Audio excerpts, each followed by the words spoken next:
Hello, hello, hello out there. Welcome everybody to another Monday night actually gaming with me, Freeze Peach Gaming. You could also call me Steven. Just gonna keep it kind of relaxed tonight. Got a couple articles gonna be pulled up while I'm playing this amazing roleplay game here, Kingdom Come Deliverance. Oh, you know what I forgot to do? I forgot to self-promote. Let me share out my own stream. Feel like I should do that.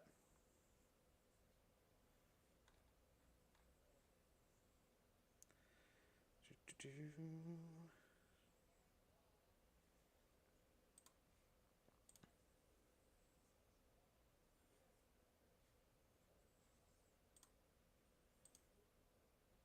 can I pull up my own channel?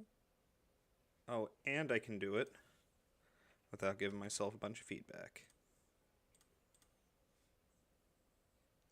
Sorry about this. This is all stuff I should have done before, but I didn't.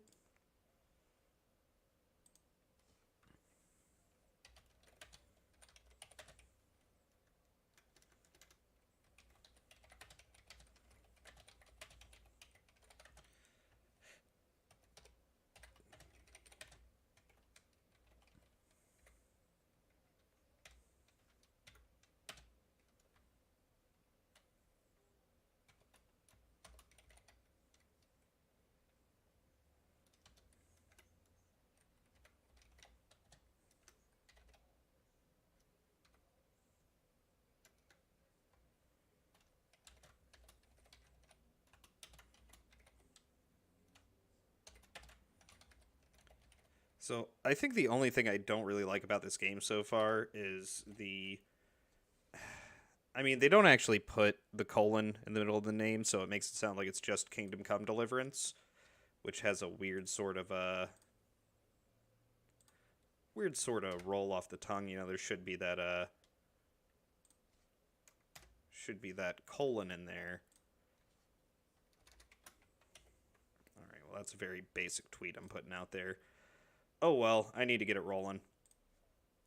But yeah, let's get into playing this game. I did play a little bit last night, so I got through some more of the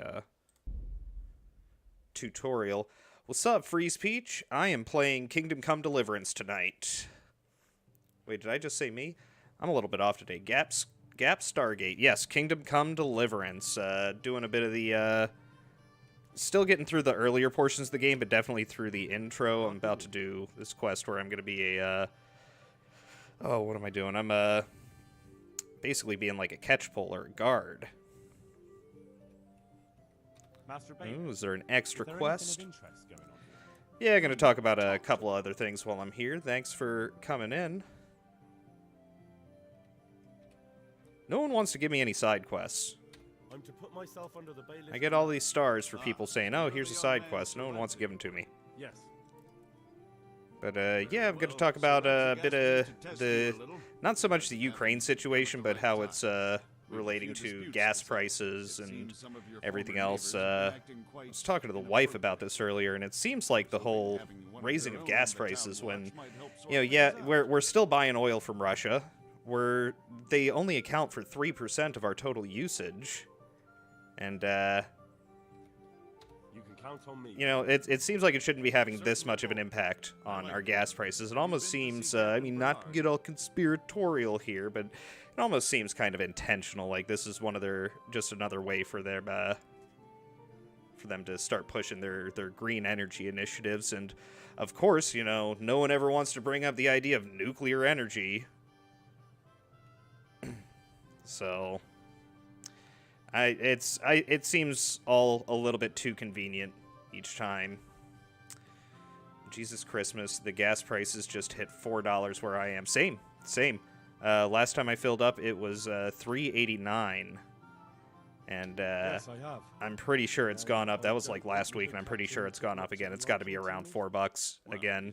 It's gone up almost like 30 cents in a 24-hour period, which is ridiculous. I haven't seen that since, you know, early 2002, right around the start of the Come to the you know, church in the the war afternoon. on terror. Yaroslav the Watchman, And, Nightingale, they call him, yeah. will wait for you there. He'll show you around the town and teach Yeah, you you a think it's little about keeping intentional peace. along with the food And you need to prices, stop by greedy the little armory fucks. to Yeah, pick up some yeah, gear. absolutely. Yes, bailiff. What's up, brightest day? How is it going? Hail. I wasn't really listening to what I was supposed to listen to. I can read the journal. It's all right. But yeah, all of this seems way too convenient. They're pushing their green energy bullshit, and my prediction is that there are going to be a lot of places that start setting up a lot of wind farms and a lot of solar panels, and maybe people will even do like hydro or thermo energy. And a lot of these places, they're going to get hit just like what happened in Texas. What was that, 2 years ago? They had the freeze in Texas, and normally they get through the freezes just fine over there. They get one about every 10 years. Normally, it's not a big deal, but all of their wind farms weren't designed to handle the frost, and they lost, 30% of their electrical output to the communities in a day, and the grids just couldn't handle that, and so everything goes down. Same thing's going to happen in a lot of places, unless you're like we are around in my state in Georgia. We got nuclear, as they say. So no one ever wants to bring up nuclear energy. Oh no, the scary nuclear energy. But yeah, I think this is all. It's a lot of it also just has to do with the fact that they're going to blame it. So it very well could just be the companies raising the price. Pick up my kit in the lower room in the armory. Join Nightingale on patrol between 11 and 1900. Okay.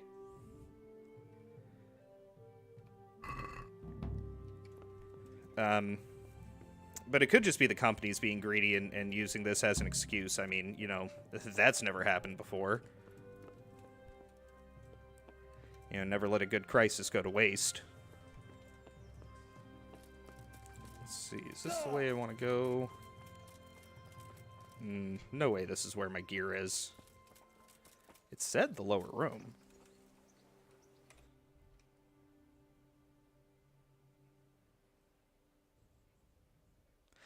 Oh, okay.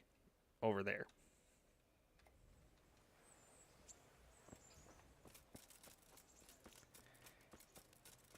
Yeah.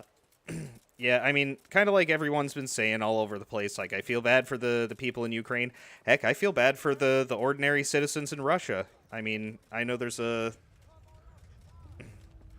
Why don't they lower their profits? So wait a minute, that would be kind. Yeah, it's not even just that. It's, a lot of these companies kind of need to work off of a profit ratio. So it's one of those things like, free market capitalism, people should be trying to expand their profits to pretty much the optimum that people are willing to pay for.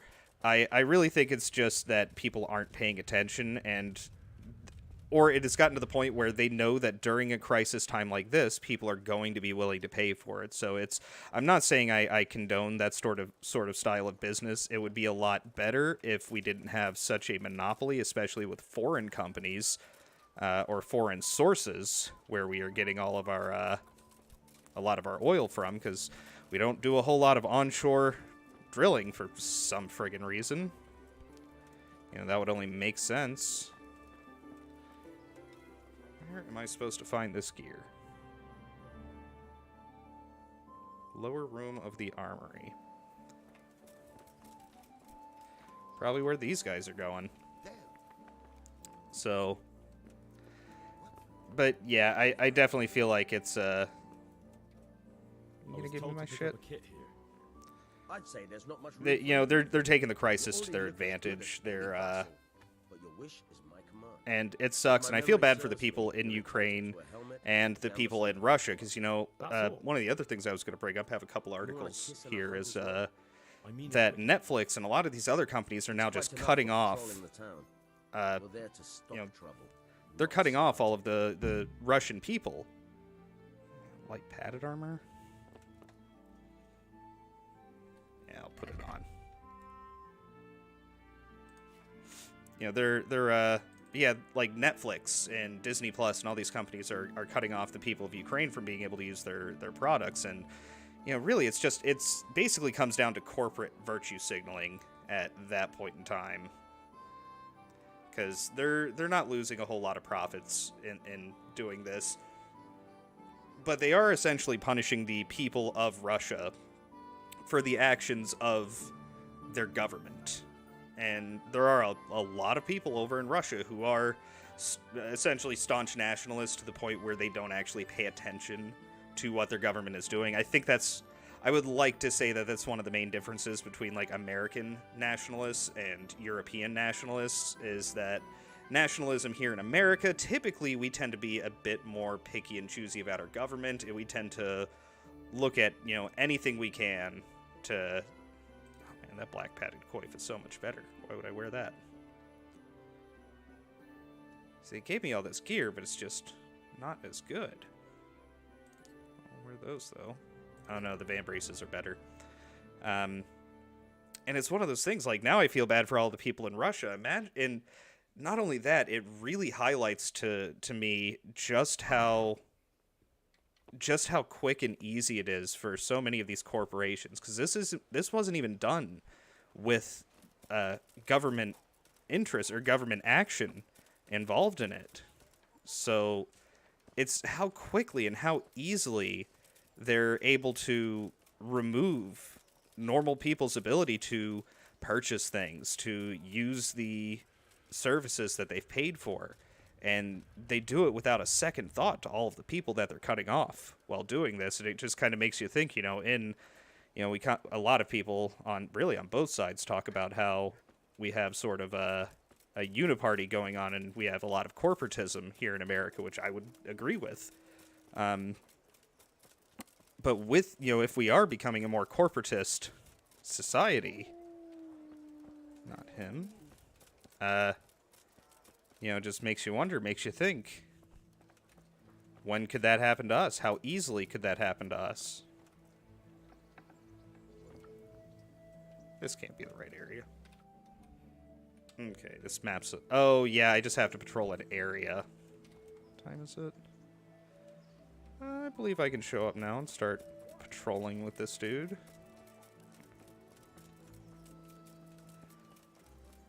But yeah, that definitely gives me pause with just how quickly they were able to cut the Russian people off from just being able to live normally. I mean, imagine if our currency just overnight equaled a fifth of what it was the day before. Aren't you that lad the mill wench brought here on a cart? Yeah, that's me. The mill wench brought me here. She rescued me. Got She turned up saved. with Captain Robot and his knights. All honor to the girl. She has bigger balls than most men. Tell me, how did you pay her back? Well, I thanked her. That's not much, is it? You should go and see her when you get You know, a chance. Nightingale's got a point. How did you end up in the service of the Bane? Frickin' Teresa saved your ass, and you're just like, oh yeah, thanks, bye. I gotta go make money and start killing dudes. Also, I got this sweet mustache on Henry, which I wasn't expecting. I actually got like a boost for having recently gotten my hair done.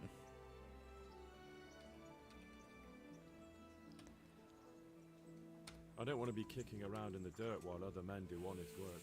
You're an eager one, aren't you? Come with me, Henry. We'll patrol the town and then check on the taverns to make sure But they yeah, I mean, I think a lot of people agree.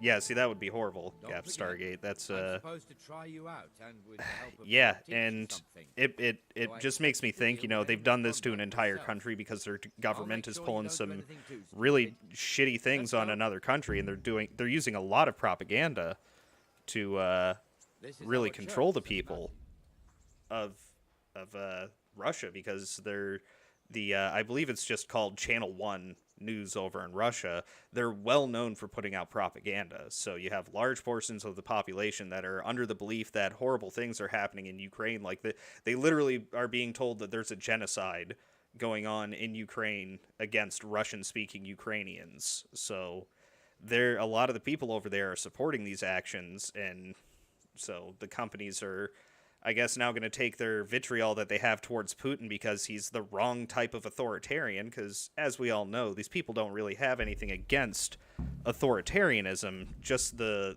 wrong type of authoritarianism, and Putin, I guess, is the wrong type for them. They're all fine with, Chairman Winnie the Pooh over in China, but, I mean, I'm not a big fan of any form of authoritarianism, so I guess we kind of agree on that, but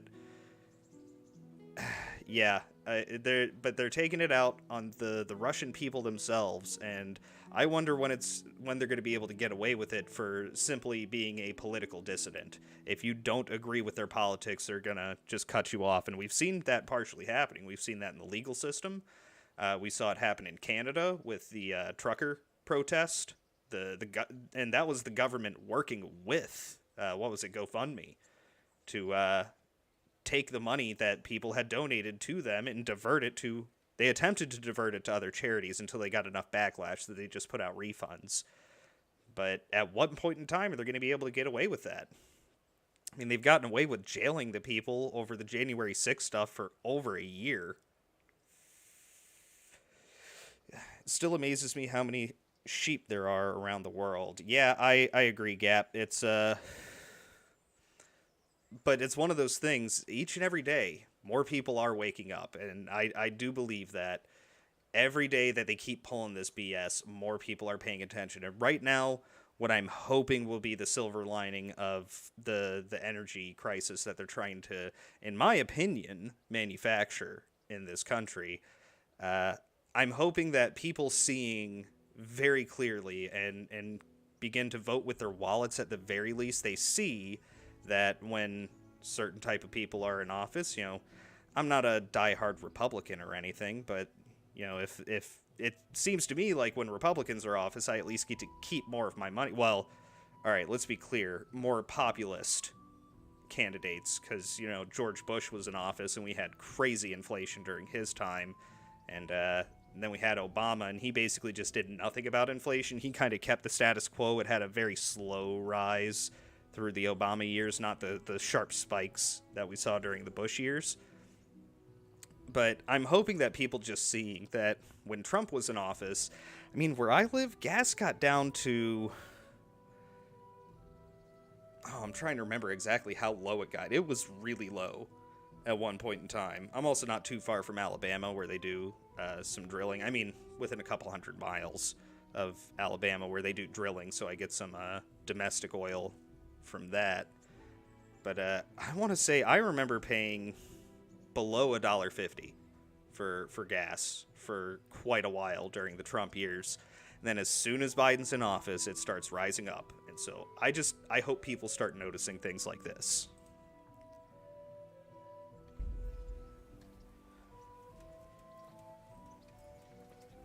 Let's see what Nightingale wants. I think I just follow him around. God, but as the crypt of the Lords of Lipa, our masters. Oh, yeah, that's right. The priest too, our parish priest. I played this part of the game, but it was 2 years ago, roughly. This is our rat house. Pretty big, eh? The bailiff and his hands live there, and our maestro protonotarius, the scribe. And the jailhouse.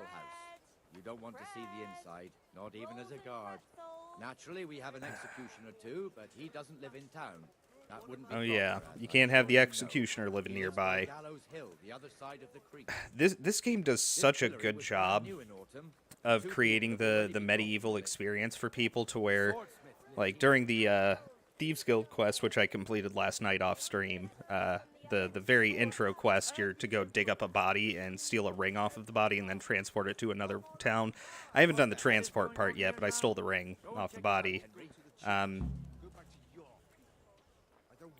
Well, gotta solve a dispute.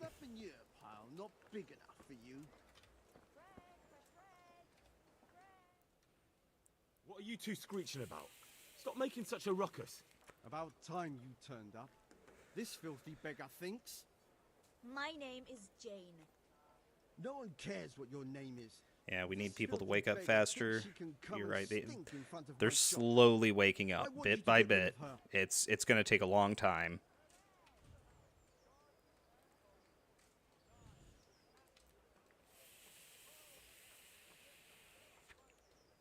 Must you sit here, of all places? Yes, I do. Why? Folk drive me away wherever I sit. I can't keep walking all day and night. Oh, but what I was saying before, to get back onto the previous partial topic about this game itself, when you're doing the quest to go, you're told you need to go dig up a body and steal a ring off of it. Immediately, Henry crosses himself and it's like, oh, touching the body, that's not right. Only the gravedigger, only the executioner and gravedigger should touch the bodies. So they do a lot to pay a lot of attention to creating an actual medieval experience in this game, and I really appreciate it. I mean, this is one of the few legit roleplay games that has come out in a long time. A lot of games that call themselves roleplay games, they're typically, it's, the standard video game you see these days. It's the action adventure, RPG elements, open world, tower, what have you. They're going to have a dice game in there or something, which they do actually have a dice game in here, but that's beside the point. They, it's sort of the sangria of games is what you typically see. And for this one to focus, a bit more focus on actual role play elements, I think is really good. Let's see if I can play to the armorer's Christian senses. Can't you show us some Christian charity, armorer? What? Have you any idea how much I've given away in alms, even to this witch only yesterday? Is that true? Might be, might not. Did you get any alms or not? Yes. From the armorer here? I don't know. And even if I did, that was yesterday, and my belly's empty again today. That's true. What would you know about it?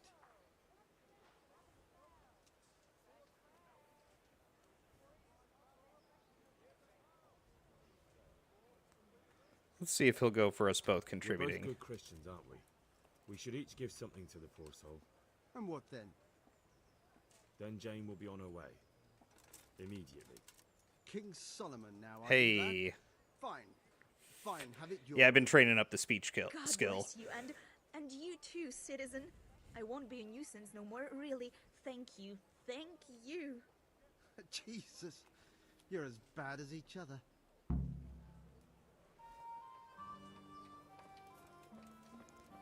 All right, following around Nightingale.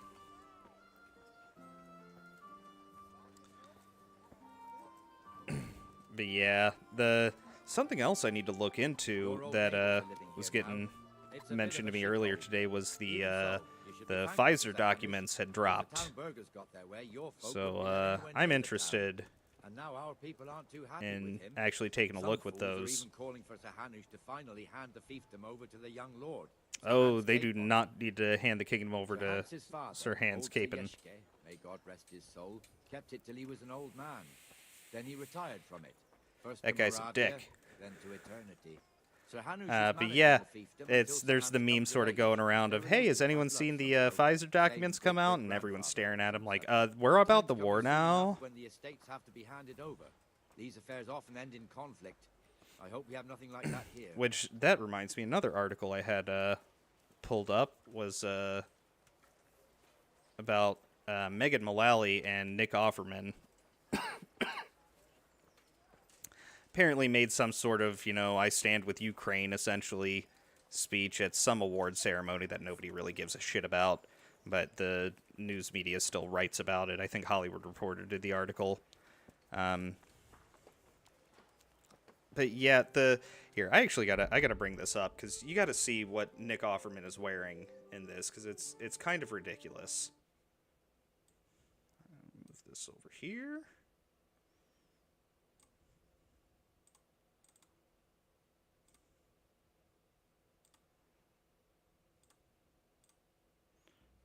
All right, this isn't the one. It's Oh, I dig it, Gap Stargate. Got to get up early tomorrow. Oh yeah, no, I dig that. I got to work early every other day. I'm a lazy piece of shit. I got the part-time going Monday, Wednesday, Friday, Saturday, which I guess is, one day short of what most people do. But yeah, I got to get up early too on most days. Have a good night, Gap Stargate. Thanks for stopping by. I appreciate it. And yeah, I'll definitely keep things going so when you see the replay, it'll all still be good. Have a good one, and hail. But yeah, the Nick Offerman and Megan Mullally. First off, look at how Nick Offerman's dressed. And look, I like Nick Offerman. I think he's a good actor. I think he has shit political takes, mostly pretty much his wife talking through his own mouth. I even like Megan Mullally. I thought she was really funny on Will and Grace. But good actors, shit political takes, and they always seem to only come out with stuff when it is completely... What's the word I'm looking for? Nothing they ever say is going to be, dangerous to their careers. They always talk about stuff that is going to be very much on topic for what is the acceptable political talk of the time. But look how Nick Offerman's dressed. He's wearing what should be a three-piece feckin' suit with no button-up shirt. Okay, it's fine when a woman does it, but why are they wearing the same fucking thing? I don't know, maybe that was a joke and I missed it, but he looks like he looks like a fucking prick. He looks like a guy who is obviously in his mid to late 50s trying very hard to look younger. But yeah, they got up on stage and told Vladimir Putin to fuck off and go home. Oh yeah, and I mean, look, I honestly think as America we need to stay the fuck out of it. That's what it really comes down to. My heart breaks for the people in Ukraine. My heart breaks for the average citizens over in Russia. We don't need to be in on that shit. It ain't our fucking place. We got nothing to do with it. We need to stop being the world police. And I feel like the Hollywood leftists out there and like the Twitterati are being used by the mainstream leftist, they're the warmongering left is what they are, and they're the useless idiots. For them, they're gonna say all of these things that are intentionally hyperbolic and designed to upset people and play on their emotions and get a lot of people on board with the idea of starting another war. Kind of weird that we had a solid 4-year period where no one was starting new wars, and then we're, a year and some change after Biden's been in office, and here we are, already about to get into another war. We'll see. I hope the fuck we don't. Also, I've been noticing a bit of a strange phenomena going on, that there's a lot of people that are under the impression that we've been into the Biden regime for 2+ years now. Even a lot of people are like, oh, well, we only have 2 more years of dealing with Biden. It's like, no, we have 3 years. We have an election this year, and then we'll have, elections again will be going on in 2024. But Biden's not getting out of office until 2025. We have 3 more years of this guy. It isn't just he's only been in office for a year and some change. And I was noticing this right around the 1-year mark. It was right around January 15th-ish, so a little bit before a year. And everyone's just, at least we only have 2 more years. No, 3. 3 years. He's managed to pull this much shit and destroy our economy so horribly, even worse than when Trump was allowing states, which he shouldn't have been allowing states to close down and shut off their economies, because economies are a thing you can just turn off and back on again, I guess. When Trump was allowing that to go on, in fact, he was writing fucking, designs for people to use in order to shut down their economies. We've gone way beyond that. Our inflation is higher than they expected. When does that happen? The government always puts this huge margin of error on that stuff. Oh, what's up, the lovely Sherry? Good to see you. Thanks for stopping by. I'm just complaining about politics right now, and then I'll get back to actually playing some Kingdom Come Deliverance. I was just saying, look at Nick Offerman here. Like, who dresses like this? I like Nick Offerman. I like Megan Mullally. I think they're funny. I think they have shit political takes. But who doesn't wear a button-up shirt? What is up with that? You're wearing the three-piece suit, and instead of normally people go from a three-piece to a two-piece. They're going to remove the vest, or if they're wearing a cummerbund, they'll go without the cummerbund, and it'll just be blazer with button-up shirt tucked into your pants with a belt. I like getting dressed up, so I pay attention to some of these things. Who takes the button-up off? It looks like a douche.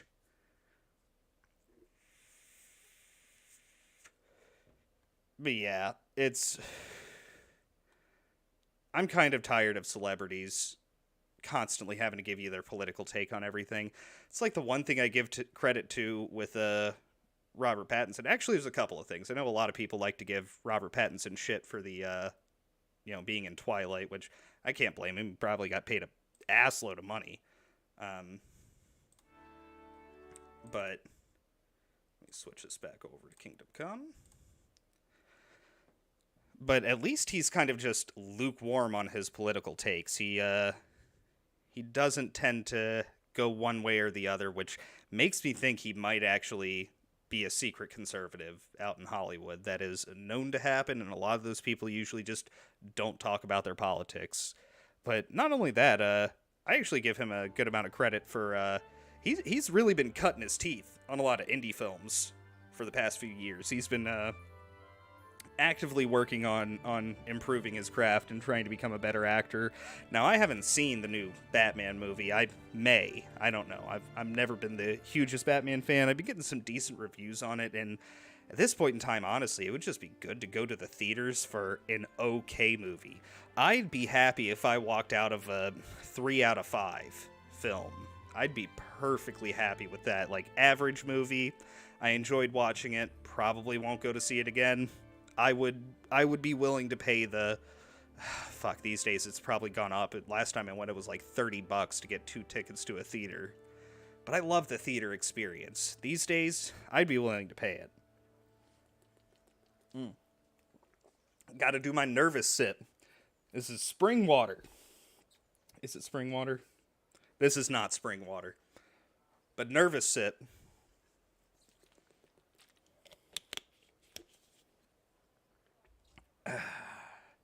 Alright, let's hop back into the game. I've been doing a lot of rambling. This square here Which I'll probably do more. looks better during the markets. Then it's filled to bursting with folk from all around. Thanks, Nightingale, for giving me a tour. Get a quick save.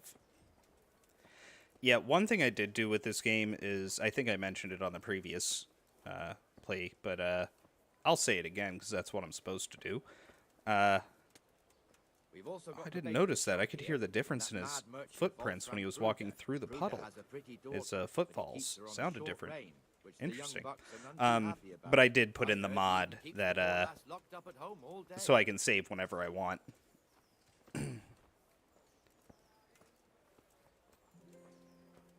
There's one Oh, egg I on wonder the market square, if the any of trader's you tavern. guys The other's up by the Sherry, gate. if you're still out Go there, there or later. anyone down in the comments watching this after it's been out, I want to know what people's thoughts are on the new Muppet Show, because I'm a big Jim Henson fan, and I wasn't particularly impressed with the, what do they call it, the Muppets Now or whatever, that I think ABC did and then came out on Disney+. Let's move along to the inner bailey. Just was not impressed. So I'm wondering what everyone else's thoughts are on this new Muppets Electric Mayhem show with Lily Singh. When are studios going to realize that she's not likable, that she's only popular to like 5-year-olds for a reason, and that despite the fact that the Muppets has always been aimed towards children, it's always been done Here's with the forge. adult The blacksmith sensibilities had some to trouble it. and he's not working at the I mean, moment, but his I apprentice still is watch coming in the for him Muppets for a leave. movies. They're still I great. hear I you're a still watch the blacksmith's Muppets show. apprentice too. They're great. You lot Heck, could help I'll us still keep watch this Fraggle going. Rock. Us? Love Fraggle Rock. What do you mean? You and your master, or your father, whoever But taught you. They, yeah. What is it, You lad? find Lily Singh absolutely cringy my and father was unfunny. the master blacksmith. Yeah, I have zero He was killed in cares Skalitz. to see this new Muppet I'm show sorry. with I Lily didn't know. Singh. Thank you. It's just sad how My it's papa just died not another long ago. property Of that they're course, going to it be was old age got destroying him. That's not the by same, being but I know a little cringy how you feel. and completely creatively bankrupt. And there's so much you can do with the Muppets. I mean, think about all of the things they've been able to do with the Muppets over the years. They've, I mean, you can just pick a classic tale and do it in Muppets. Muppet Treasure Island, amazing. Muppet Christmas Carol, amazing. Why don't they pick another American classic or just another classic literature piece? Like, why don't they do 20,000 Leagues Under the Sea? I would love to see Muppets 20,000 Leagues Under the Sea. That would be amazing. Or Muppet Time Machine. You know, Muppet War of the Worlds. Pick another classic piece of literature and turn that into a movie. It's not like this is hard to do. You throw in some jokes, you make it sort of a stage play style, comedic stage play style show, because that's what the Muppets is supposed to be. It's a theatrical experience for every episode, and then for the movies. And you can break the fourth wall here and there. You just have fun with it, and they can't even do that. You love Fraggle Rock. Those are what you grew up watching, right? Oh, man, I had VHSs of Fraggle Rock growing up. I frickin' wore them out. I can't remember what episodes were on it, but I know it was the one that had the red cover. I legit wore that tape out. I probably still have it somewhere, but I'd have to go digging for it. Yeah, they're just ruining Jim Henson now, and that breaks my heart. I grew up on Jim Henson. I love most of the movies that he was a part of. I freaking love Ninja Turtles, Dark Crystal. Oh man, he put so much effort and so much time and love and care into Dark Crystal. It's ridiculous because I've watched like some of the special features on the DVD I have, which is the special edition one, and there is so much extra work that goes into the puppetry on that, and it's, you know, watching it a second time after, or I don't know, 50th time after having seen that, it's you know, it really helps to give me more appreciation on it. And now they're screwing up Jim Henson. They've screwed up Star Trek, Star Wars. They're about to screw up Lord of the Rings. They're also working on screwing up Alien. I actually haven't seen. I believe there was a teaser that came out that Hulu's going to be doing an Alien show. I'd put money down they're going to screw that up. And now we're going into Jim Henson. Just great. Wonderful. Though, I will say, bit of optimism, bit of a silver lining here. This is another piece in the puzzle getting us one step closer to the indie revolution. I see it happening. What I'm thinking is it's going to be like places like YouTube, Rumble, Odyssey, things like that. There's going to be people starting to make lower budget, but shows with a lot of care added to them, much like we've seen with I don't know if you're familiar with Critical Role. I'm actually not a big fan, but credit where credit is due. Matt Mercer with his D&D podcast, where he's actually running a campaign, he's been very, very successful with it. I think we're going to start seeing stuff like that. Lower budget, but a lot of care put into it, and we're going to start getting new shows, new franchises, probably not full-length movies at first. It'll probably be shorter things, and it'll probably be a lot easier for people to do things along the lines of like Critical Role does, to where it's, you know, people playing a game, or maybe just scripted, you know, radio shows, essentially. It'll be new age radio shows to where it'll be people sitting in a room together instead of just a random voice, or they could even do the random voice with just an avatar sitting there. But that's what I'm hoping is going to happen. They're going to keep screwing up all of our beloved franchises. We'll still have the old stuff and go buy physical media. Like when I buy Muppets, once in a while I'll get another season of the Muppet Show. I buy DVD or Blu-ray, typically DVD because it's more affordable. And it was made in like the 70s, so it's not like I'm missing out on some amazing amount of graphical difference between DVD and Blu-ray. But physical media, because they're not going to be able to change that. They're already changing movies. I need to go back and double check, but I'm pretty sure I was watching Silence of the Lambs on Amazon the other day, and I'm pretty sure that they actually took out some of the nudity in the autopsy scene in Silence of the Lambs. So they're doing this even on other streaming services. It's not just like Disney Plus, who was taking out certain parts of the episode, or if you didn't know, the YouTube movies that you can watch for free with ads, those are the TV edits. So like I was watching Lost Boys, and it gets to my favorite line in the movie. I freaking love this line. But it gets to my own brother, a goddamn shit-sucking vampire. I'm gonna tell Mom. I love that line. Every time I hear it, Corey Haim delivers it perfectly. Makes me laugh. I've heard it 1,000 times. Love it every time. I get to that part, I'm watching it on YouTube, and it's, my own brother, a damn vampire. I'm like, what the hell was that? That's not the line. I know that line. So, physical media. But yeah, all of this destruction they're doing, sorry, I'm going off on tangents here. All of this destruction that they're doing to all of these shows out there, all of our beloved franchises, it's getting us step by step closer to the indie revolution. And we see some of it going on in places like, pretty sure I've seen you over there, lovely Sherry, at The Probe on Red Gaze's channel, to where he's out there, trying to give some attention and give some spread and some free marketing to all of these indie comic writers. That's what we're going to start seeing more. Comicsgate was ahead of the curve. A lot of people realized there that, hey, this is stuff we can do on our own. We don't need the big studios to do this anymore. We don't need DC Marvel to do this. We can make our own stuff. So they're ahead of the curve. I'm thinking that shows and things like that are going to catch up slowly. Actually see a lot of that with tabletop games, especially with places like RPG, drive-through RPG, where you can, independent people can just put up their work on there. So, independent revolution, it's coming, it's happening. We need to do our part to try and front for these indie projects, which is what I'm doing here, playing Kingdom Come Deliverance. This is an indie game, which I need to actually play. So that's,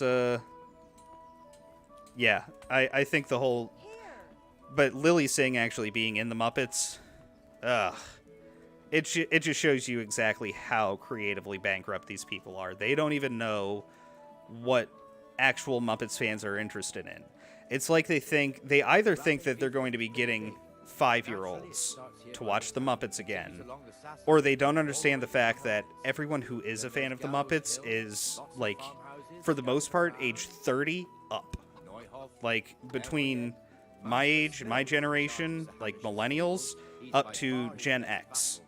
That's who's going to be your big Muppet fandom. The 30 to 55. But no, they get Lily frickin' Singh, who's already had a failed show. That's who they decide to get. Where the hell are you going, Nightingale? Walking in zigzags?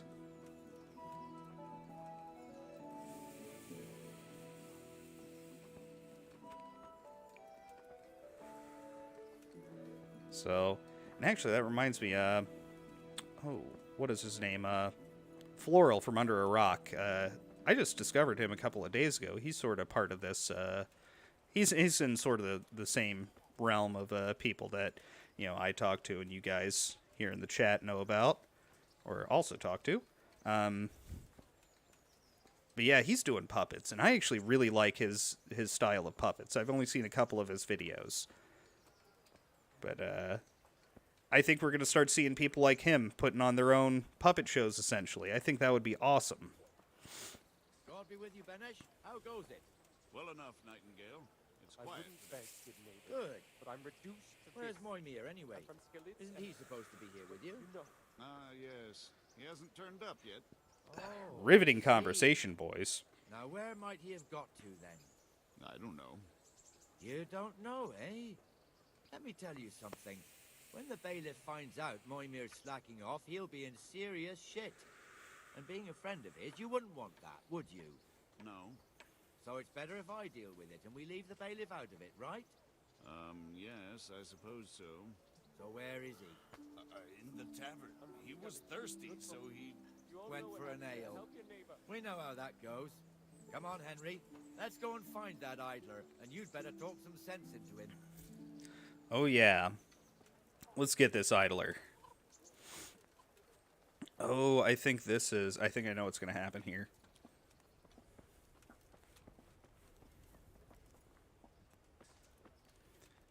Hey. Oh, he stood up quick. What the fuck are you doing here when you're supposed to be on the gate? Ooh, hand caught in the cookie jar. Go and guard the gate. Not a word. Get moving. You're lucky it was me found out, not the bailiff, or God forbid, Captain Bernard. Out! Come and sit with me, Henry. Let's have a drink. I think it's great. Runs the dude up and down for having a drink, and here we are. Work done. Me as well, the lazy bastard. My words exactly. And just when we need every pair of eyes. You never know when the humans might creep up on us. But that's enough about that. Let's not let it spoil our day. Listen, since we're sitting here anyway, how about a little game? Why not? Oh, I think this is where I learn about the dice game. So, bring it on.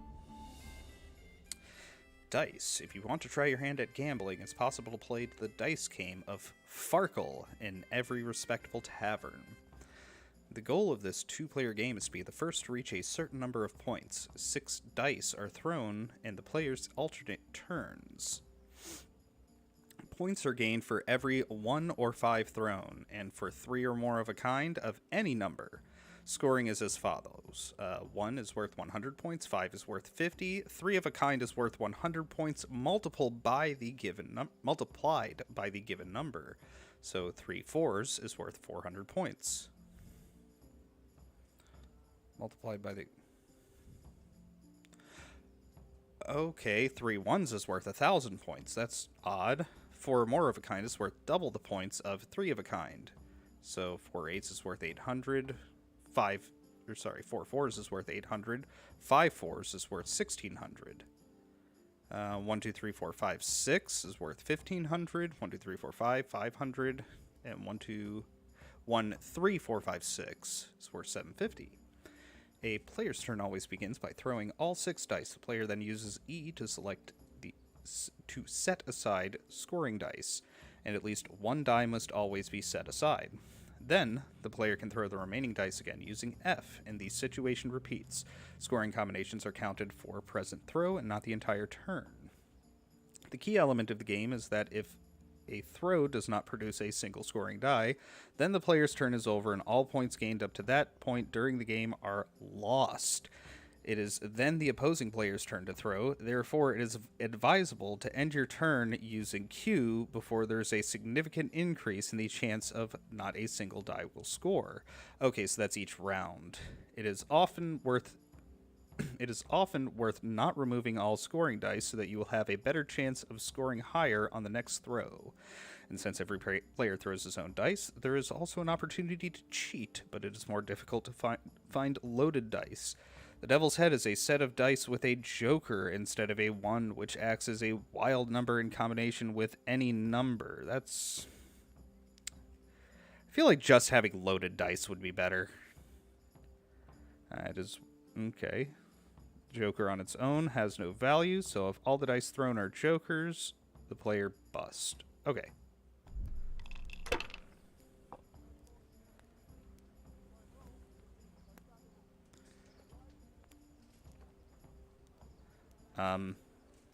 Actually, that's a pretty good throw right there. I think I'm just going to let that go. 3 6s and a 1 and a 5? I think I'm just letting that go.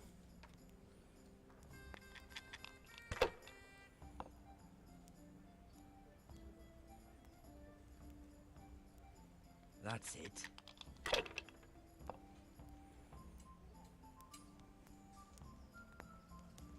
That's all. Wait, do I have to select them?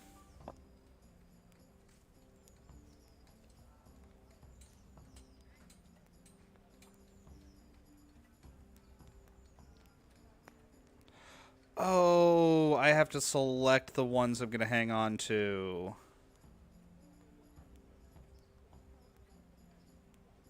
Oh, I can't keep non-scoring dice. Okay.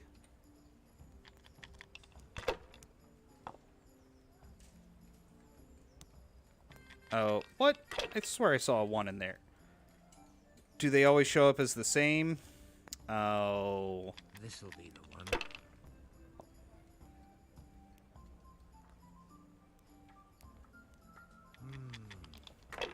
Okay, I see. We're playing to 2,000.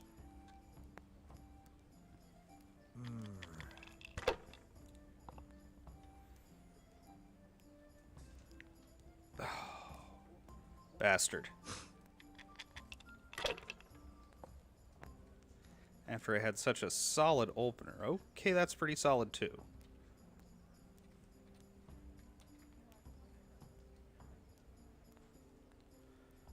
That'll be re-rolling 3. Yeah, I'm going to re-roll 3.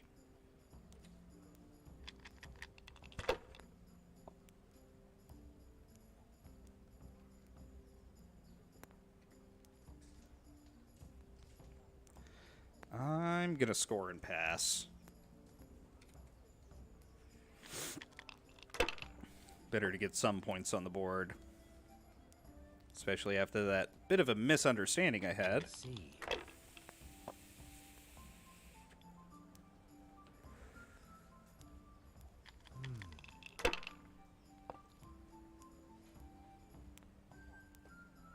Oh, he is getting lucky here. This'll be the one. Oh, man. Yeah, he's going to pass, isn't he? No? He's rolling 2? Risky. Oh, and of course he gets a 1. That's it. He's rolling just the 1? Nuts. God's holy hat. You know what? That seems like they were trying to give me a freebie with this round.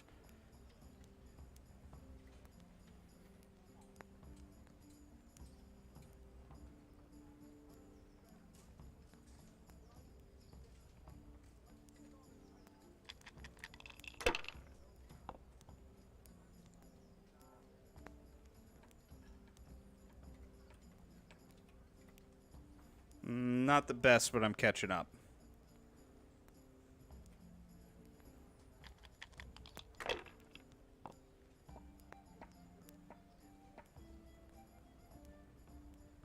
We'll see.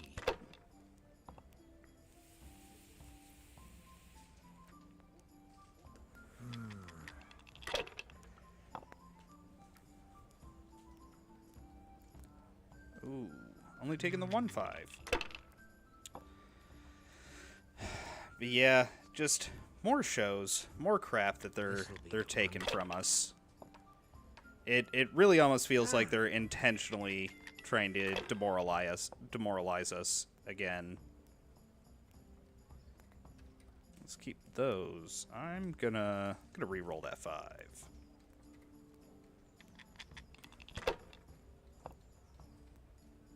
Oh, did I bust? Oh man.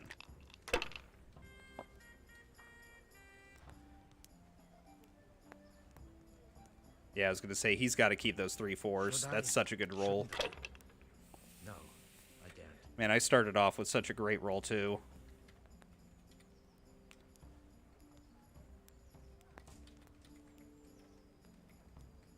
Oh, I gotta... Yeah. I gotta score and pass on that.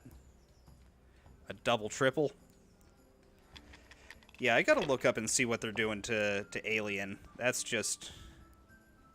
Oh, he's gonna win here. That's it. He should have taken those 2 5s. He's pretty close to winning. Oh, triple 1s. They're rolling well this game.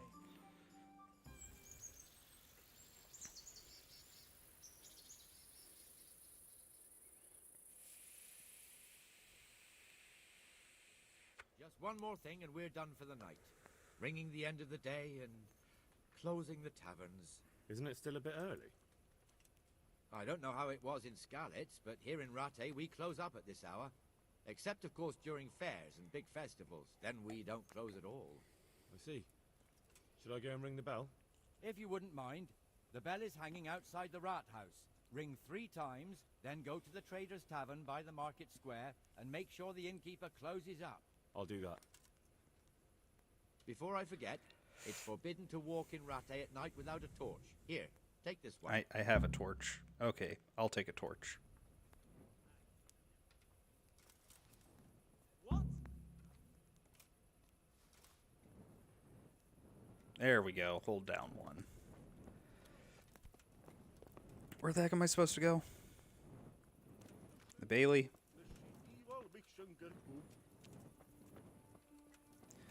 Hey, where are your torches, people?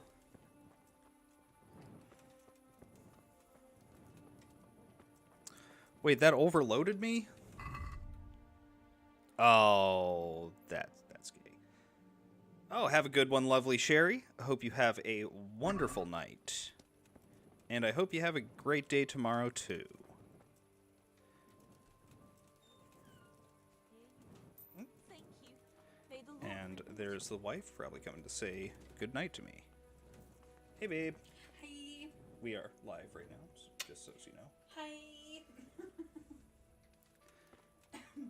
Yes.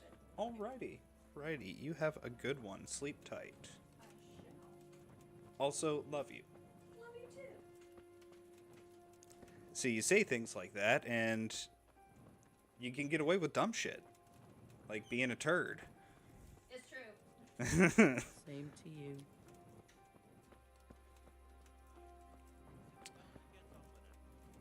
And she's quite definite by now.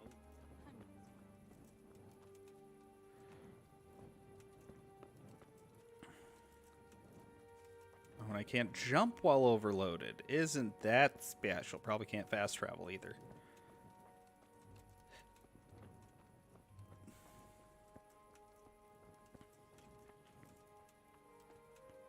Where am I going?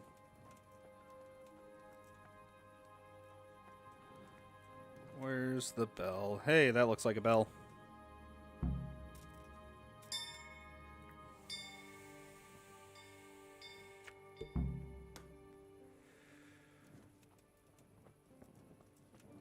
You know what? I'm on guard duty. Can I litter? I bet I can litter.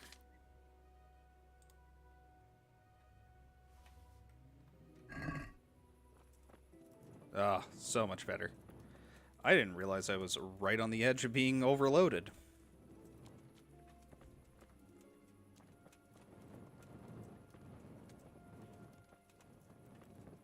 Running at night with fire. Gonna light some bitches on fire. Ayo, girl. Look good in that headdress.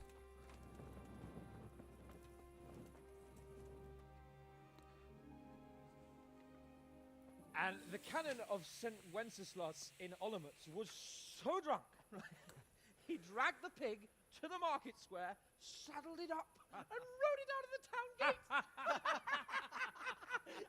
No, we can see that this wasn't going to end well. So, Sir Peter and I rode off to look for the good canon on his pig. Did you find him? We tracked the filthy beast down to a sty beyond Cronau. I mean, the beast with a tonsure on its head. We never found the real pig, but the Reverend was sound asleep in the pigsty. Birds of a feather stick together. It seems the same goes for pigs and prelates. A toast, gentlemen, to pigs and prelates. God save their bacon. Sir Hans, forgive my intrusion, but I need... Oh, but what? You want to join us? Want to buy us around? I'm afraid we don't drink with peasants. You're not in your village now, boy. No, sir. Curfew's been rung. The alehouse is closing.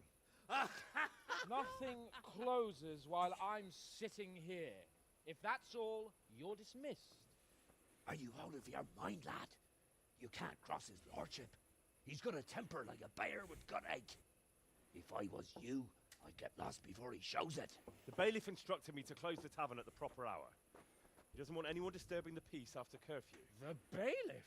The bailiff can kiss my arse. I trust you haven't forgotten who's the rightful lord of Rattay. No, it's Sir Hannes. Oh, is he here? What, is he hiding under the table, maybe? No! Then what he wants isn't worth a fart in a bathhouse. And besides, he's only in charge till I grow up. Which clearly hasn't happened yet. Enough! You can't talk to me like that. I'm a nobleman. Come now, sirs. You're not going to fight here, are you? We most definitely are. Uh-oh. This yokel needs to be taught his place.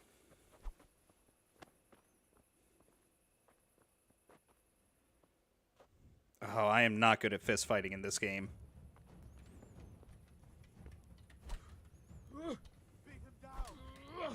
Whoa.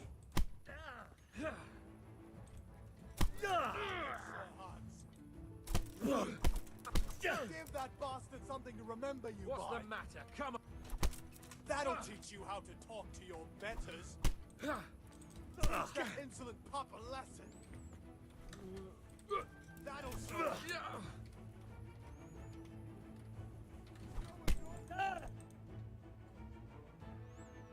Oh, did I get broken up? Crucifix! What in the name of Christ is happening here? Hell? Answer me, damn you! This peasant insulted me. I had to teach him a lesson. By rolling around in the mud like a hog?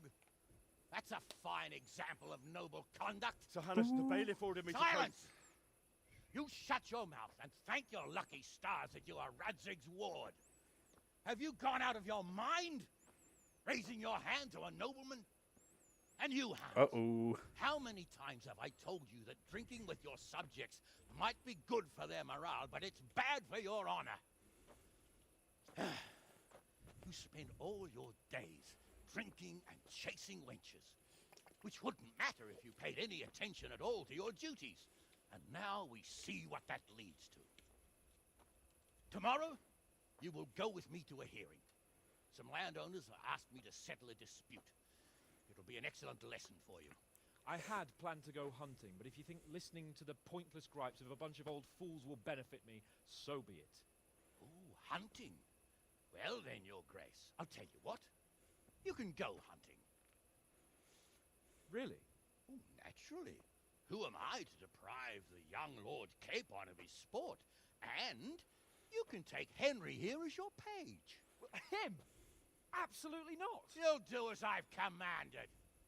It's time you learned how to lead people, and not just in drinking and brawling. Now get out of my sight. Uh-oh. I'm I'll have not out of responsibilities as a trouble bailiff. either. Not anymore. Your responsibilities now are the Lord Capon. It's time you learned how to behave in the presence of nobility. He's got a Let's point. go. Tell the kitchen I'm hungry. It's been a long journey. Henry's been a bit of a brash a-hole to the nobility. He just loves shoving his nose in other people's business.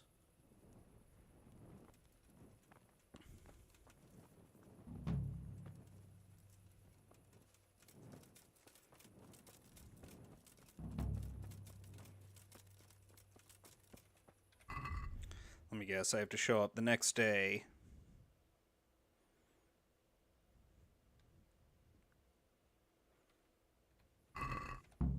Where am I meeting him? Ah, I see.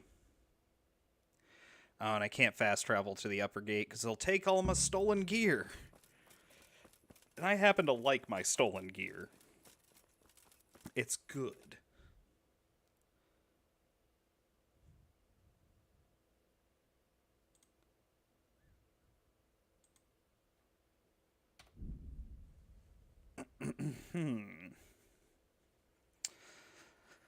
Oh yeah, I was also going to talk about, recently watched again for, I don't know, the 1000th time. Recently watched, Teenage Mutant Ninja Turtles, the 1990 film, which I love that movie. It's so good.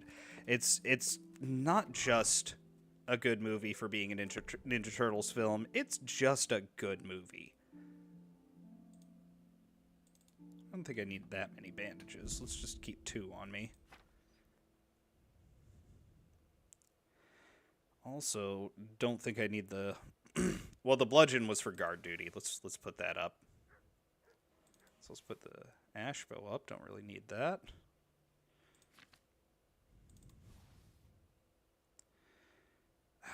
Ooh, that is a nice gambeson there. But it is stolen. Oh. I need to figure out how to get my clothes repaired. I think I have to do that myself. Actually, you know what? No, I'm going to wear the Warhorse gambeson so I can get away with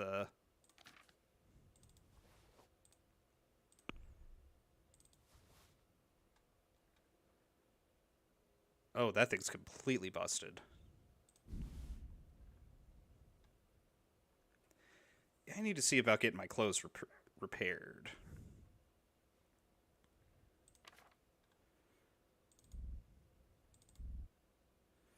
Oh, can't put those up. Is it?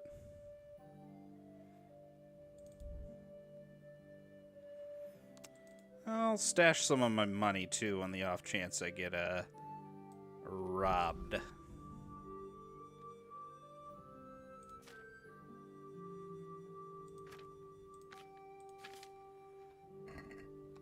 Alright, let's do the sleep and save.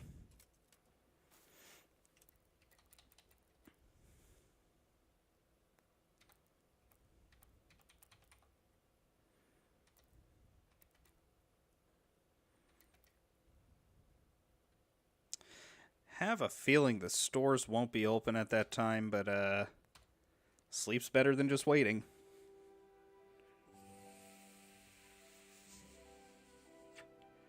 But yeah, Teenage Mutant Ninja Turtles movie, and that kind of follows along with what I was talking about earlier with the Muppets, because the Jim Henson studio did the... Oh, that's right, there's the tournament today. Oh man, the sun's not even up yet? No, let's go back to sleep. Oh, why am I just sitting?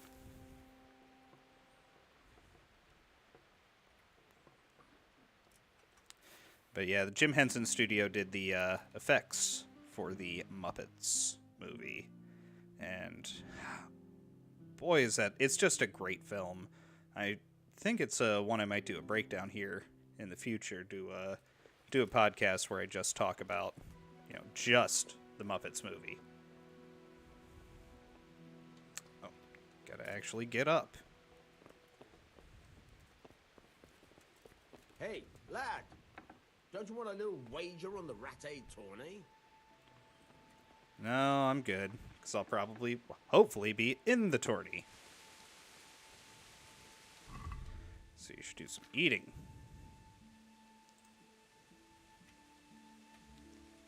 Let's let the dog have that mutton.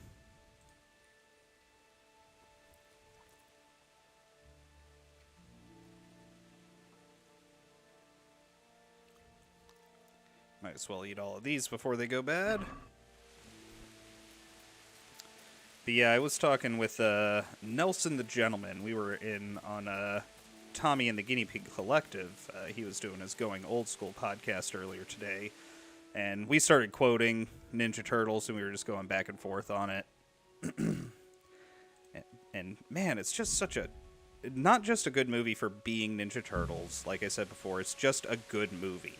It's a solid film. Like, I would suggest adults watch that movie.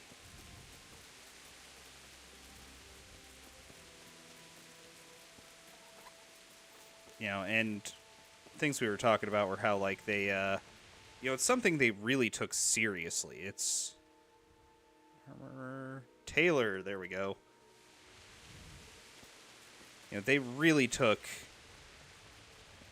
the Ninja Turtles movie seriously in a way that we see all of these other franchises that they're out there abusing.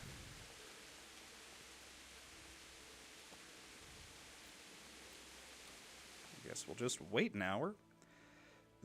With the type of love, the Ninja Turtles 90 film got the love and care that other movies coming out just don't get. Am I just trying to walk in on the wrong part of this building?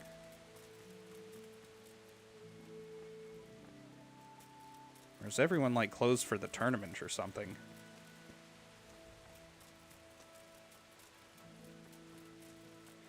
I need to go meet up with Hans, or he's gonna be all, "Nah, you're late."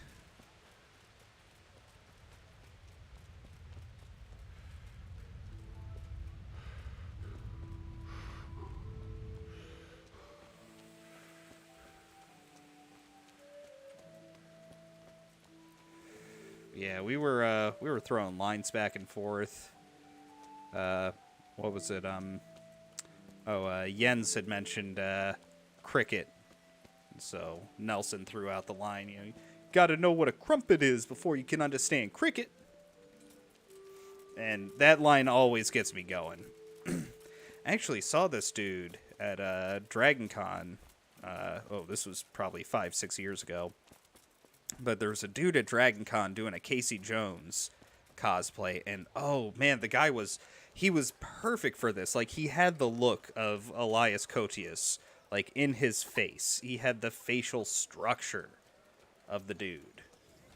Where am I going? Oh yeah. Oh, that's right, I forgot to change out my inventory. I might get that stolen gambeson taken from me. We'll see.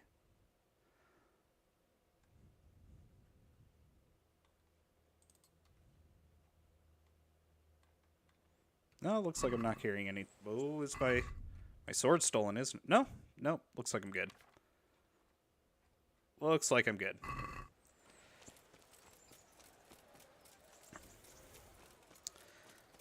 You know, I also think this is a thought I just had. I think that the reliance of CGI and how we no longer have to have people going through the difficulties of actually making and taking their time and putting their effort into creating a practical effect. Someone had mentioned earlier today in a podcast that, it's all just done with, Korean. That's it. I was watching the, what was I watching? It was Critical Drinker was doing his podcast with Voxus, and they were saying, there's farms of South Koreans making the CGI for Hollywood films these days. So, these South Koreans who are just given a directive that they have to make some sort of CGI item, they don't really have any investment into making this, a really personal, living, breathing thing in the same way that the direct creators of the film or someone who would be like the prop master or the prop creator or the special effects director, they're not going to have the same care, the same investment into that other than their own pay.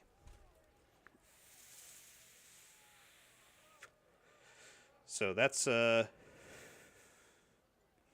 I think that the reliance of CGI and letting go of practical effects has aided in the downfall of film. That is my opinion. Oh, I really want to participate in this tournament.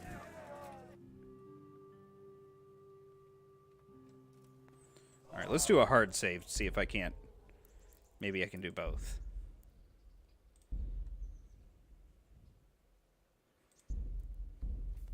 Actually, what time it do? 10:17. I can go for a bit longer. Do another quest.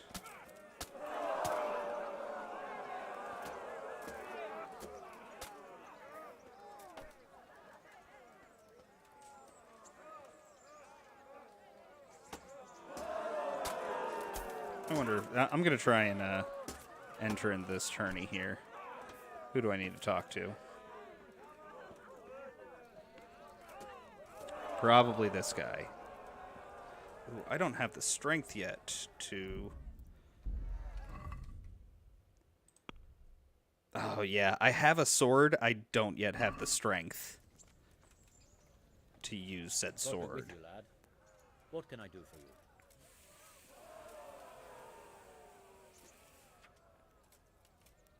I'd like to enroll in the big tournament. All right. As long as you've got the enrollment stake, Sir Hanish's rule is every contestant has to put up 3 score groschen.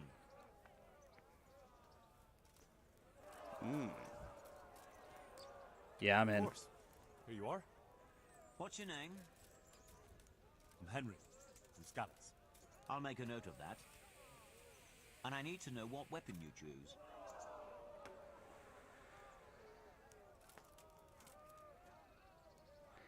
Oh, can I choose a weapon I don't currently have? I'm choosing longsword. I reckon it's what I'm best at. Good. Get yourself ready. You're next in line. Do they give me a longsword? One can hope. Meeting face to face in this round will be Stenyek, apprentice to the Ratite scribe. And his adversary will be Henry of Skalitz from the company of Sir Radzig Kubla. Let us wish the combatants luck.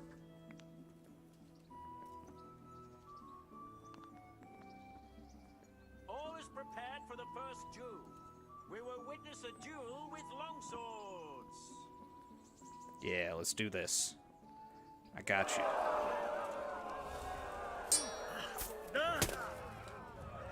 What? Take that!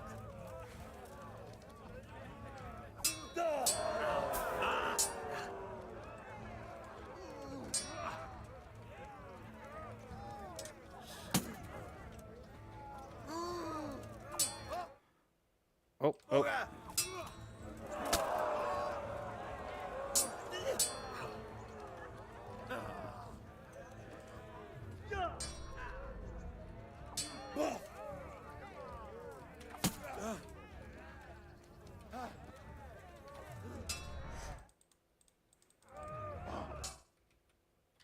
Okay.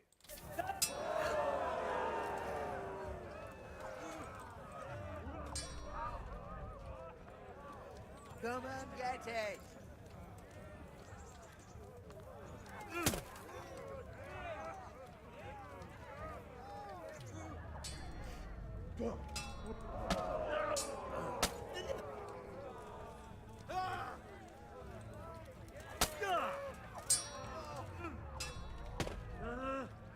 Ooh, he got me there.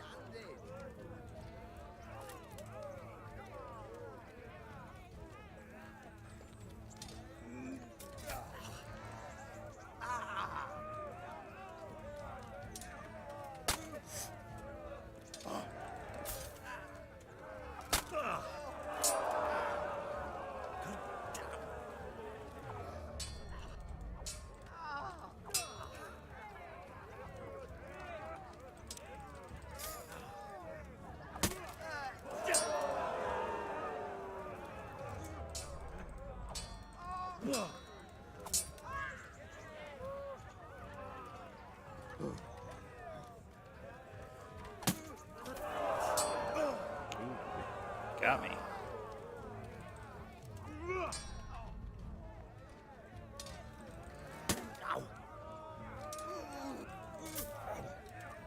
Take that! Had enough. Ooh, got me again.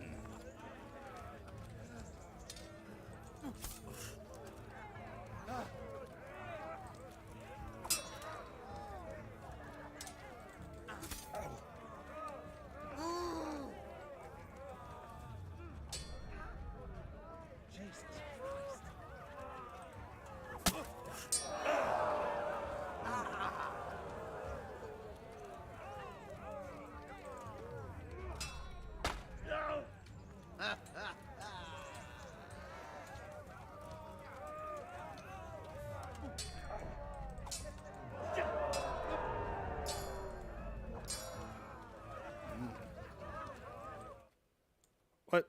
Damn it, no. Ah, feck. Alright, playing in windowed mode is not good for these sword fights.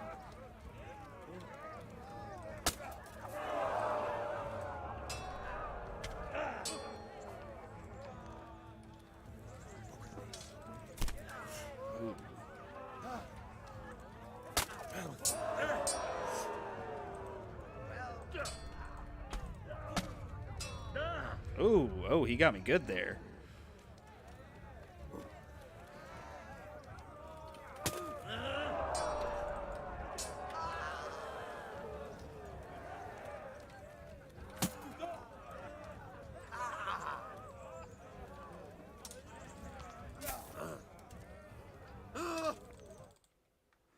crap.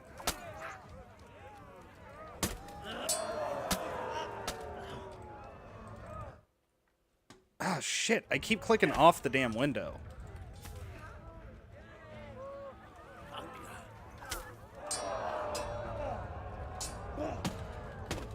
Oh, he's getting me.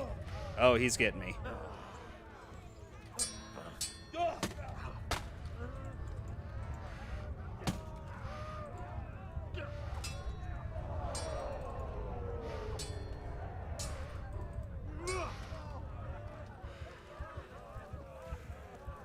Go ahead and cover your strength, you'll make...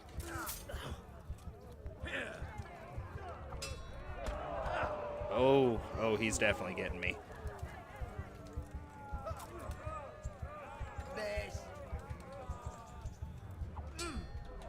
Oh.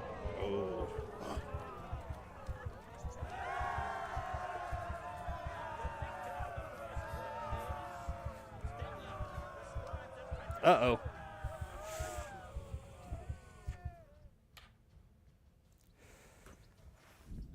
Alright, hang on. What happened here?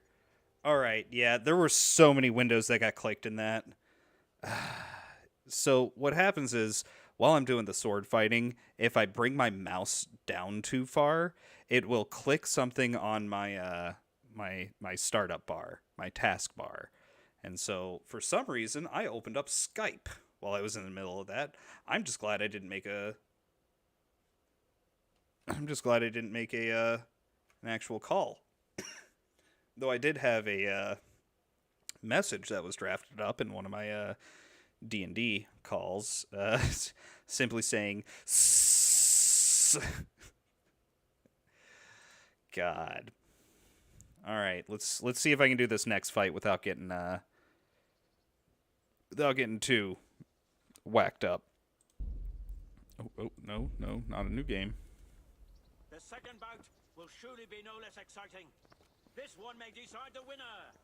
Prepare to watch a fierce fight with axes and shields. All right, I haven't used a shield yet.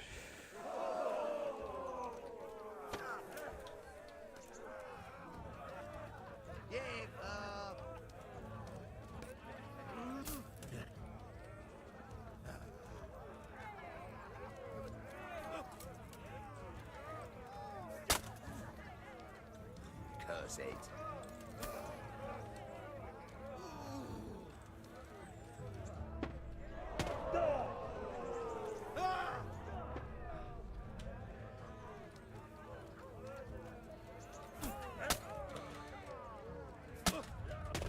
What the hell? Oh my god, I was dodging. I just got messed up. Oh my god.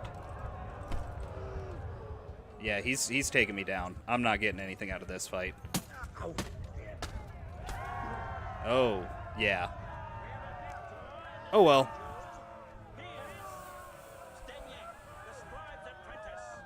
As victor in this round, he shall proceed to the next.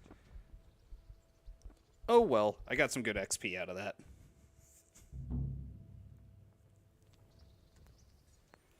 I believe tournaments pop up here and there. I don't think this is going to be a big deal, the fact that I lost it. And escape on. Oh, I can't do both.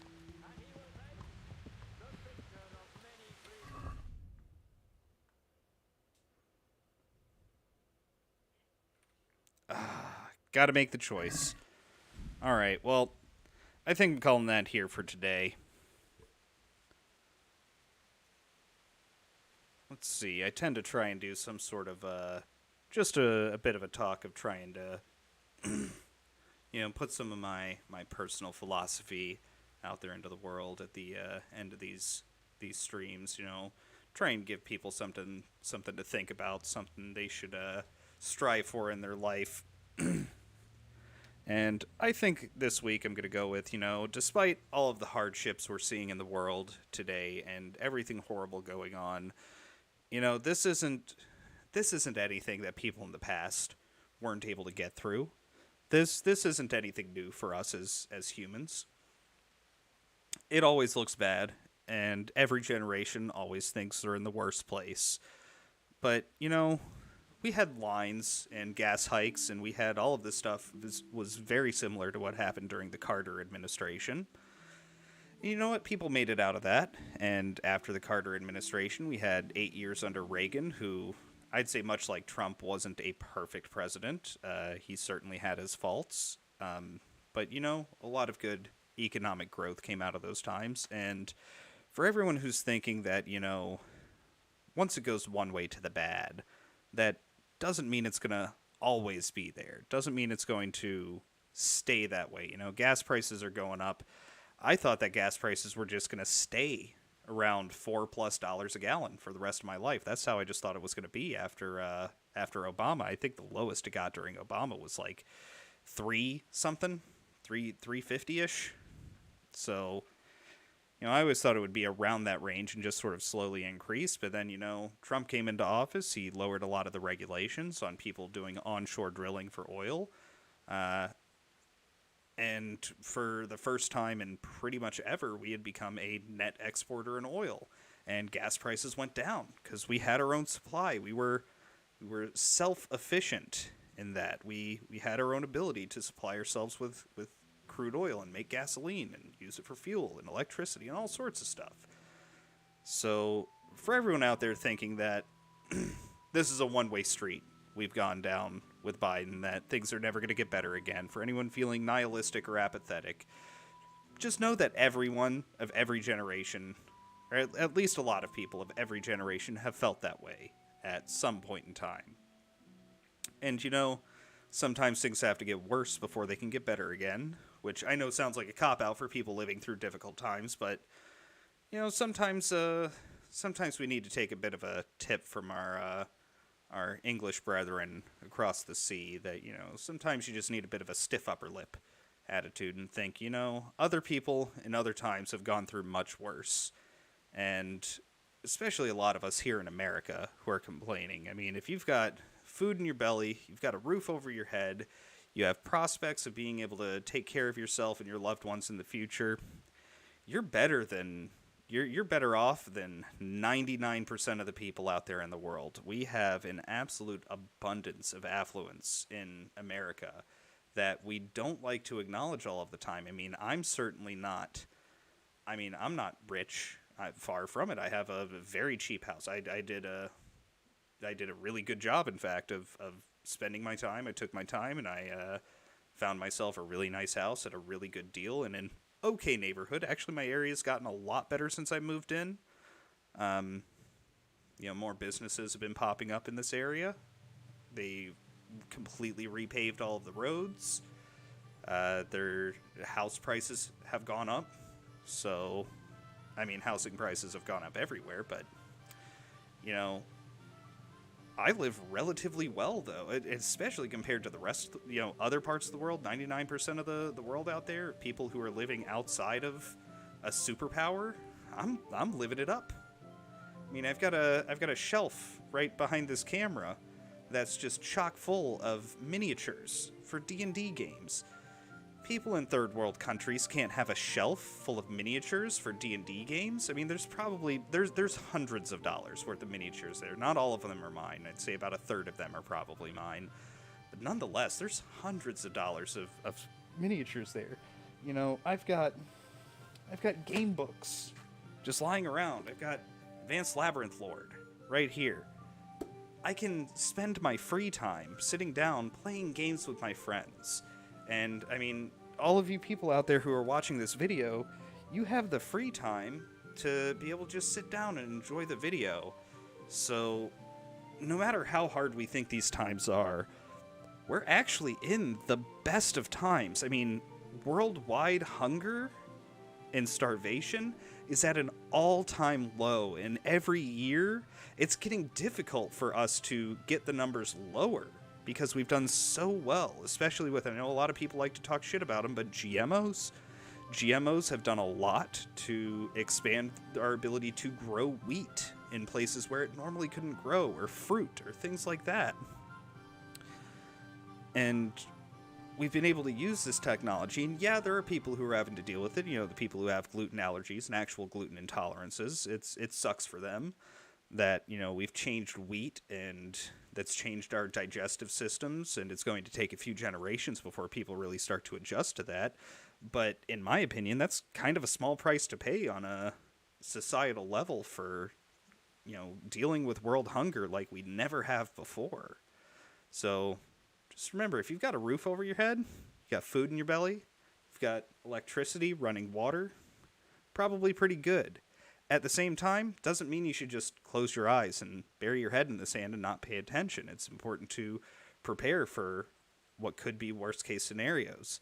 Imagine if what's going on in Ukraine or Russia right now happened here. Now, I think there's a lot of countries out there who are very apprehensive about bringing a war to America's shore outside of the type of war we see these days, which are typically run on social media, through demoralization efforts, typically, things like that, trying to make war on our bank accounts and on our currency instead of directly on our people, because they know there's so many Americans out there that are just already armed. Like, all of these guns they're having to pass out to people in Ukraine, we're sitting over here in America, like, pass out guns. Like, the AR-15 is the most popular gun in this country. Oh. And that's for a reason. It's a very good platform. And it's one of those things of, you know, sure, they're not good for long-term combat. You know, they're going to, particularly like civilian models of guns, unless you're spending an absolute assload of money to have properly machined materials and not the forged or pressed materials. They're not going to withstand long-term war, but certainly hold off on a couple of sieges. So we have a good amount of defense here in America. We have a pretty good country, and I think no matter who the leader is, there's only so much they can do. But there is a lot they can do, as we've seen. I've been saying that for years, but you know what? I have to admit, Biden's accomplished a lot in a year. None of it good. Not a single thing good has he accomplished. I just realized my chat isn't up on screen. That's weird. Does it disappear over time? I'm going to have to check that. Sorry. ADD moment. But yeah, you know, pay attention to what's going on out there. Dig deeper with it too. I think there's a lot of stuff going on. I think there's a lot of a 3-card ante going on here. They're shuffling cups around with us. They're trying to get us to pay attention to which hand the red ball is in, but really it's in their pocket. Pay close attention. Come to your own conclusions. Don't let me tell you what's right or wrong going on in these situations, because something's fishy with all of this stuff, as it should be. We shouldn't, mistrust of government is what our country is built upon. But enjoy what you have. Pay attention to what they're doing. Prepare for the worst, but love what you have, which is most likely better than most people are, which means we're basically at the best it can be. Even with gas prices going up, even with unemployment not looking so great, and job prospects out there not being great, and with our government giving bullshit advice like, oh, just lower your costs. Be like, oh man, our business expenses have gone up to an all-time high. How are we going to deal with all of this? And inflation is out there, and we're having to charge more for everything, and just to keep the business afloat. What can we do to deal with all of this going on? Just lower your costs. That's all you need to do. Excuse me, I shit my pants. Sorry, that's just me quoting our president. So yeah, that's also not going to get clipped at all. But yeah, I think that's where I'm going to leave it today. Enjoy what you have. Keep an eye out for the worst. Prepare for it. But don't let it encompass your life. Don't become nihilistic in these difficult times. Recognize them, see them, call them out for what they are, give your opinions on them. Allow people to challenge your opinions on them so that you can strengthen your positions in the future. Arm yourself. Buy canned food. I'm not sure about crypto anymore. I have never been huge on crypto. I'm more of a physical wealth kind of guy. I think digital wealth is, to use an analogy, look at what they've done. I was talking about earlier with all of the movies. You know, all of these movies and TV shows that they're editing in digital formats. But you buy the physical format, you get the original. You're not going to hear Corey Haim saying, "My own brother, a darn vampire." You're going to hear Corey Haim saying, "My own goddamn brother, or my own brother, a goddamn shit-sucking vampire." That's what you want to hear. And that's what you can get with physical wealth. There's things out there. Precious metals. They're not 100% inflation proof. They tend to take a bit of time to catch up to inflation, but gold and silver have basically been on a very steady, slow climb for almost 3 decades now. They go up a bit, they go down a bit, they go up a bit more, they go down a little bit, they go up more than they were. Slow but steady climb for 3 decades. Not inflation proof, takes time to catch up, but certainly going to have more value in the future. If you buy now, it's going to have more value in the future with inflation, especially this crazy inflation we've seen going on.